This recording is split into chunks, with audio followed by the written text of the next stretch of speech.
எப்படி உன்னுடைய திருவடி பாதத்தை மகனே உன் மகனாகப்பட்ட சுசேஷன் அநேகம் கோடி வந்தன தாயே மகனே தாயுடன் பாதத்தை பணிந்தபடியினார் பரந்த பூவுலகில் என்றும் சுமசேமத்தோடு வாழ்ந்திருப்பாய் கண்ணே கண்ணே மகனே தாயே பூமாச்சியே தாயே கண்ணே அப்படி இருந்தாலும் இங்க பாருங்க தினந்தோறும் அன்றாடம் காலையில இருந்து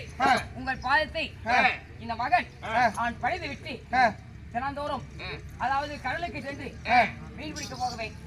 அதனால் இன்று தினம் நான் மீன் பிடிக்க போய் வருகிறேன் போய் வா மகனே என்று ஒரு வாய்வார்த்தை சொல்லி வா போய் வருகிறேன் மகனே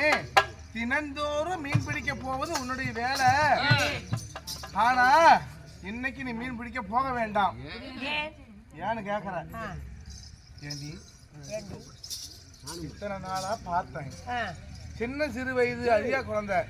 5 சிறு வயது அழியா குழந்தை கொஞ்சம் சிறு வயது குழந்தை பருவம் எனக்கு ஒண்ணு அப்படி அவனை பார்த்தா தெரியல ஆனா ஈரெட்டு 16 மங்க அதாவது ஒரு வாலிபனாகி விட்டான் ஈரெட்டு 16 நிறைந்த ஒரு வாலிபனாகி விட்டான் எப்படி ஒரு ஆளாகி விட்டான் ஆனா அவனை பார்க்க பார்க்க எனக்கு எப்படி எப்படி இருக்குது எப்படி எப்படி உடம்புக்கு செல்லியா என்ன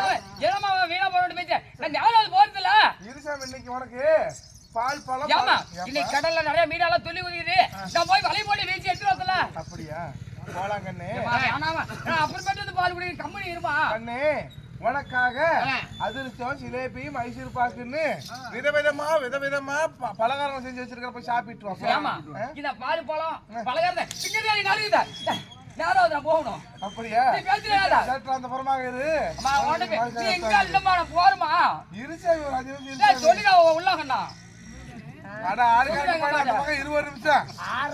ஒரு நிமிஷம் நேரம் பத்தாது அங்க போன மீன் முடியணும் 1 நிமிஷம் பத்தாது எனக்குமே சீக்கிரம் வாடா எங்க அம்மா வாய் கேரி வாய் கொடுப்பா எங்க அம்மா வாய் கொடுக்காத நான் வாய் கொடுக்க மாட்டேன் அம்மாட வாய் கொடுக்கா நான் வாயில கொடுக்கறதில்ல நான் போட்டுமா போய்டா அம்மா சீக்கிரம் பேசு ப்ளீஸ் நான் கூப்பிடுறேன் அதனால